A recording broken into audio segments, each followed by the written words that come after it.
देख रहे हैं झकास भारत और मैं रविकांत, और अभी हमारे साथ हैं फायर ब्रांड नेता गजेंद्र झा जी, जो पहले भाजपा में भी रहे हैं और हिंदू राष्ट्र की वकालत करने वाले, और भी बहुत कुछ प्रखर राष्ट्रवादी के रूप में अपने आप को कह सकते हैं कि लगातार कई जगहों से उद्घोष करते रहते हैं। उनसे कुछ अभी सवाल है भाजपा को लेकर और अभी चल रही वर्तमान राजनीति को लेकर, और तेजस्वी यादव जो अभी अपना यात्रा निकाले हैं उसको लेकर भी। पहले बात करेंगे तेजस्वी यादव को लेकर, निकाले हैं यात्रा, कैसा देख रहे हैं आप लोग? सबसे पहली बात तो ये कि एक आपने पहले शुरुआत ही ऐसे विषय से किया है जहाँ बहुत कुछ बोलने लायक रह नहीं जाता है। देखिए 80 गो सीट है, 80 गो विधायक है तेजस्वी यादव के यहाँ, लाखों आदमी। देखिए भीड़ का आना एक अलग विषय है और राज्य चलाना एक अलग विषय है। जो लोग भ्रष्टाचार को जगह देते हैं, पनाह देते हैं, जो लोग भ्रष्टाचारियों को शरण देते हैं, वो लोग किसी भी कीमत पे एक राज्य को नहीं चला सकते। राज्य सत्ता और शासन से चलती है, राज्य भ्रष्टाचार से नहीं चल सकता। बिहार एक ऐसे पायदान पे खड़ा है, बिहार के युवा एक ऐसे पायदान पे खड़े हैं जहां आवश्यकता है रोजगार की, जहां आवश्यकता है शिक्षा की, जहां आवश्यकता है स्वास्थ्य की। और तेजस्वी क्या बांट रहे हैं? भ्रष्टाचार, धोखा। तेजस्वी बांट क्या रहे हैं? रोजगार दे रहे हैं। 17 महीनों में 17 साल से ज़्यादा काम किए, यह उनका कहना था, उनके भाई का और उनका। तेजस्वी यादव, आपने देखा था कि एनडीए गठबंधन की सरकार थी। मैं तो किसी दल में अभी नहीं हूँ, फिर भी आपने देखा था कि एनडीए गठबंधन की जब सरकार रही थी, निश्चित तौर पे जो बिहार की विकास की दिशा और दशा है वह एक ट्रैक पे चल पड़ा था। तुरंत एक अल्पकाल के लिए महागठबंधन के साथ नीतीश कुमार गए और तुरंत बिहार में हत्याएं, बलात्कार, भ्रष्टाचार एकदम चरम पे चला गया था। भाजपा के लिए दर्द अभी भी आपका छलक रहा है? नहीं, ऐसा नहीं है। भारतीय जनता पार्टी के लिए मेरा दर्द आप कहें, ऐसा नहीं है, दर्द तो नहीं है। मतलब लगाव अभी भी एकदम दिख रहा है, जिस भाजपा ने आपको निकाल दिया है। जिस पार्टी में मैं 26 वर्षों तक रहा हूँ, मेरा बचपन, जवानी सब कुछ उसी पार्टी में बीता है। निश्चित तौर पे वो मेरा घर रहा है। अभी तो नहीं ना है? हाँ ठीक है। देखिए ये वापसी करिएगा कि कोई बुलाएंगे? मतलब निष्कासित किए गए थे, वो लगता है हमको ध्यान में आ रहा है। देखिए ये तो भारतीय जनता पार्टी को तय करनी है कि चूँकि मुझे इसलिए निकाला गया था कि मैं ब्राह्मण हूँ और मैंने एक जात विशेष के नेता को गलत का प्रतिकार किया था, इसलिए निकाला गया था। मांझी जी फिर आ गए, इस पर का कहिए। तो ये तो भारतीय जनता पार्टी को तय करनी है कि सवर्णों का वोट उनको चाहिए कि नहीं, ये मैं तय नहीं कर सकता। क्या सिर्फ मांझी जी के वोट से ही भाजपा जीत जाएगी? तो आपके कहने का मतलब है कि स्वर्णों पर जो आपका जाति बिरादरी की बात आप कर रहे हैं, उस पर भाजपा एकदम ध्यान नहीं दे रही है, ये आपका कहने का मंशा जाहिर हो जा रहा है? नहीं, ऐसा नहीं है कि वोट है। निश्चित तौर पे मेरा यही कहना है कि अगर भारतीय जनता पार्टी को गजेंद्र झा की आवश्यकता लगती होगी, अगर भारतीय जनता पार्टी को लगता होगा कि जो गजेंद्र झा ब्राह्मणों के लिए लड़ पड़ा,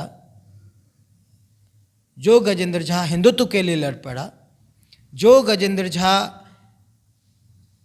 जो आइडियोलॉजी भाजपा की थी।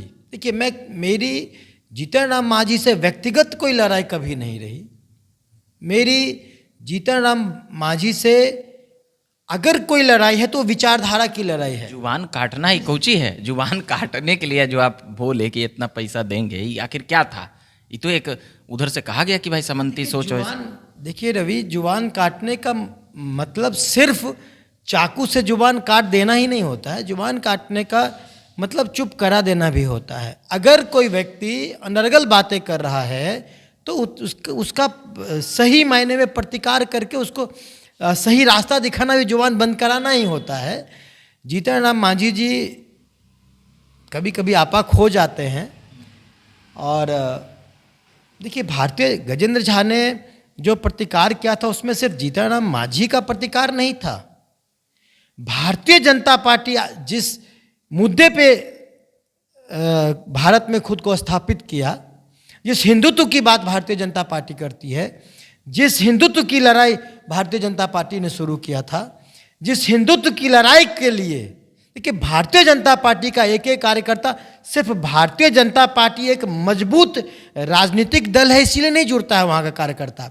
भारतीय जनता पार्टी का कार्यकर्ता इसलिए भारतीय जनता पार्टी से जुड़ता है क्योंकि वह एक विचार परिवार की लड़ाई है, विचारधारा की लड़ाई है, हिंदुत्व की लड़ाई है, सनातन धर्म की लड़ाई है, राष्ट्रवाद की लड़ाई है, हिंदू राष्ट्र को मजबूत करने की लड़ाई है। रोजगार देने की बात नहीं है, बेरोजगारी बढ़ते जाए, महंगाई बढ़ते जाए, गरीबी और बढ़ते जाए, इस पर कोई हिंदू राष्ट्र नहीं, आपने बहुत अहम सवाल किया है।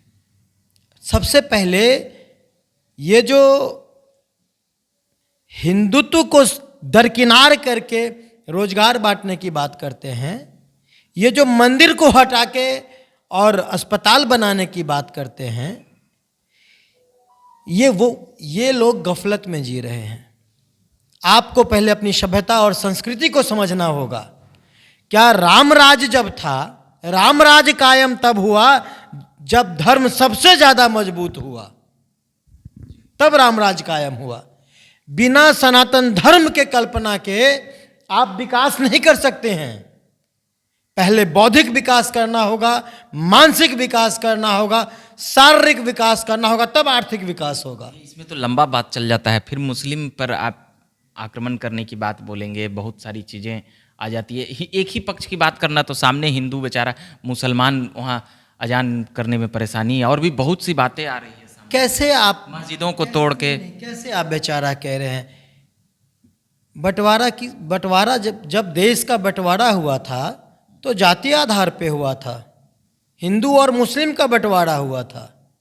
पाकिस्तान में आज नंगे भूखों की तरह जी रहे हैं मुस्लिम, और हिंदुस्तान में आपको पूरी आज़ादी है रहने का, पढ़ने का, रोजगार करने का, पूरी की पूरी आपको आज़ादी दी हुई।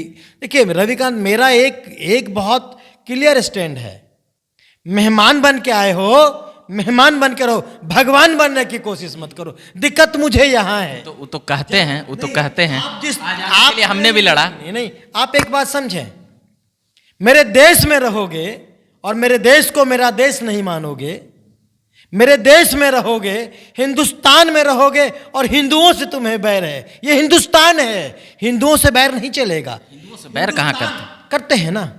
हिंदुस्तान में रह के आपको हिंदुओं से बैर है, हिंदुस्तान में रह के आपको भारत माता जय कहने में आपको दिक्कत है, आपको वंदे मातरम कहने में दिक्कत है, तो फिर हमें भी आपको अपना भाई कहने में दिक्कत हो। सभी मुसलमानों को तो दिक्कत नहीं है, कुछ होंगे जो ये। वो अब्दुल कलाम को मैं आज भी सलाम करता हूँ, बिस्मिल्लाह खां साहब का मेरे नज़र में आज भी उतनी ही। भाजपा के मुस्लिम मंच देखें, संघ का, और फिर अल्पसंख्यक मोर्चा जो आपका हो गया, वो लोग जो भारत को अपनी माता मानते हैं, वो सारे हिंदुओं का सम्मान मेरे सर आंखों पे है।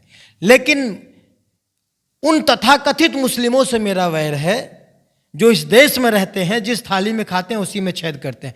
आप रहेंगे हिंदुस्तान में और पाकिस्तान के जीत पे पटाखे छोड़ेंगे, तो साहब फिर हमारे लिए तो, हमारे दिल में आपके लिए फिर जगह नहीं है। तो भाजपा जो इतना पूछ रही है अभी जैसे कि देखिए, अल्पसंख्यक मोर्चा है तो उसमें तो बहुत सारे मुसलमान जुड़ रहे हैं, लाखों लाख जुड़ रहे हैं। अभी राज्यसभा की हम बात कर लें कुछ। अब मैं थोड़ा सा इधर आता हूँ। अभी बिहार से कई नेता राज्यसभा भेजे गए हैं, इन्हें कैसे देखते हैं आप? क्या भाजपा में जैसे कि अभी हम देखें कि कई अलग अलग पार्टी से आए हुए भी लीडर काफ़ी मजबूती से उच्च सदन में मतलब कि जा रहे हैं, वहाँ सांसद बन रहे हैं, और वो भी राज्यसभा, तो इसको कैसे देखते हैं?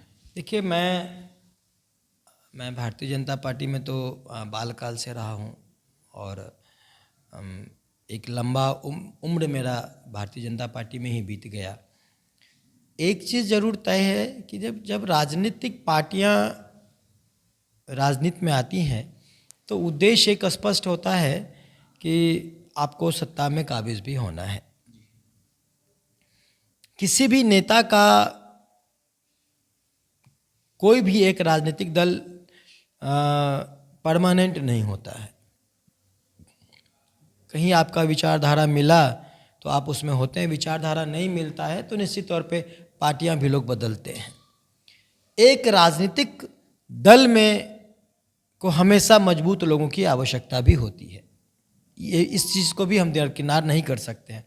लेकिन जो महत्वपूर्ण बिंदु है वो ये है कि जब आप सिर्फ बाहर के आए लोगों को ही समाहित करेंगे, सम्मान देंगे, पद देंगे, प्रतिष्ठा देंगे और ऊंचे जगहों पे भेजेंगे, तो आपके अपने दल की बागडोर जब बाहर वालों के हाथ चली जाएगी तो निश्चित तौर पे दल कमज़ोर होता है, क्योंकि बाहर से आए हुए लोग जो हैं वो आपकी विचारधाराओं को उतनी तवज्जो से नहीं समझेंगे।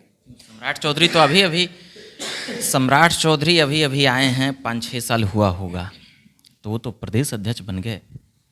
भारतीय जनता पार्टी ने निश्चित उनमें नेतृत्व क्षमता देखी होगी। उस विषय में मैं बहुत कुछ कहना भी नहीं चाहता, क्योंकि सम्राट चौधरी पे भारतीय जनता पार्टी ने विश्वास किया और कहीं ना कहीं सम्राट चौधरी ने खुद को साबित भी किया, वो उस पर खरे भी उतरे हैं। अभी राज्यसभा गए हैं भीम सिंह, कैसे देखते हैं? मैं वही कह ही रहा था आपको कि जब लगातार बाहर के लोगों को ही आप सम्मान देना शुरू कर देंगे तो आपके अपने दल के जो जुझारू लोग हैं वो कहीं ना कहीं उपेक्षित महसूस करते हैं और ऐसे में दल कमज़ोर होता है, संगठन कमज़ोर होता चला जाता है। भीम सिंह भी जुझारू नेता में। देखिए, कोई भी नेता जो चुनावों में चुन के जाता है निश्चित तौर पे वो जुझारू तो होता ही है, इसमें कोई संदेह नहीं। लेकिन ये भी तय देखना होगा कि क्या आपके दल में कोई नहीं था, क्या आपके दल में कोई जुझारू नहीं था, ये भी देखना होगा। सिर्फ आप बाहर से, मेरा कहना ना भीम सिंह से है ना किसी, मेरा कहना सिर्फ एक ही बात है कि सिर्फ बाहर से आए लोगों को ही अगर आप समाहित करेंगे तो जो आपके अपने कार्यकर्ता है जिन्होंने अपने खून पसीने से आपके दल को सींचा है उनको दरकिनार करते चले जाएंगे तो आपका दल कमज़ोर होता चला जाएगा। भारतीय जनता पार्टी के लिए इसके दूरगामी अच्छे परिणाम नहीं होंगे।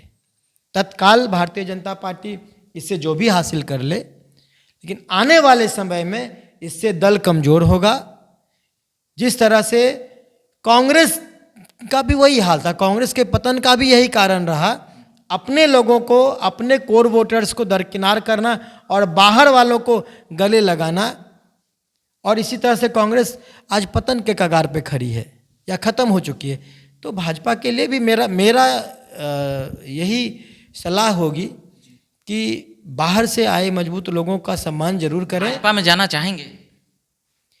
बुलावा आया है या पूछा गया है कि अभी बनवासे झेलिए? ये भाजपा को तय करना है, नहीं बातचीत होती रहती है। कुछ बताइए ना भाई। और नहीं, इतना दिन से कहाँ? भाजपा ये नहीं मानती कि मुझे निकाला गया था। भाजपा कहती कि आप भाजपा में ही हैं, आपको निकाला नहीं गया, तो वो ऐसे ही समय का चक्र था। चलिए, तो इनका कहना है कि हम विचारों के रूप से जुड़े हुए हैं। ऐसी कई बातें कर रहे थे गजेंद्र झा। 3 वर्ष पहले बयान आया था। अभी 2021 की बात है। हाँ, 3 साल, लगभग 3 साल हो गया है। मांझी के प्रकरण के बाद इनका बयान खूब धमकी दिए थे। ये भी कह सकते हैं कि भाई वो भी इनके ब्राह्मण जाति पर बोले थे। क्या बोले थे? ब्राह्मण। अब वो शब्द मैं उपयोग नहीं कर सकता, क्योंकि ऐसे शब्दों का प्रयोग कोई मानसिक दिवालियापन वाला व्यक्ति ही बोल सकता है, तो ये उचित नहीं है। चलिए, तो काफ़ी सजे हुए शब्दों में अभी कई जवाब दे रहे थे, मगर साथ ही यह भी चिंता व्यक्त की कि भाजपा में जो बाहर से लीडर आ रहे हैं और उन्हें बड़े बड़े अहदे तक पहुंचाया जा रहा है, तो उससे कोर वोटर बिगड़ेगा। यह चिंता थी गजेंद्र झा की, जो लगातार 2-2.5 दशकों से कार्यकर्ता के रूप में और ऐसी तमाम चीज़ों पर, पदों पर काम कर रहे थे भाजपा में। और अभी उनका कहना है इन तमाम चीज़ों को लेकर कि भाजपा अपने कोर वोटर को कि मिस न करे, उन्हें उपेक्षित न करे। इनकी बातों से यह समझ में आया। बाकी आप झकास भारत देख रहे हैं। मेरा नाम हुआ रविकांत और अभी हमारे साथ गजेंद्र झा जी थे। धन्यवाद।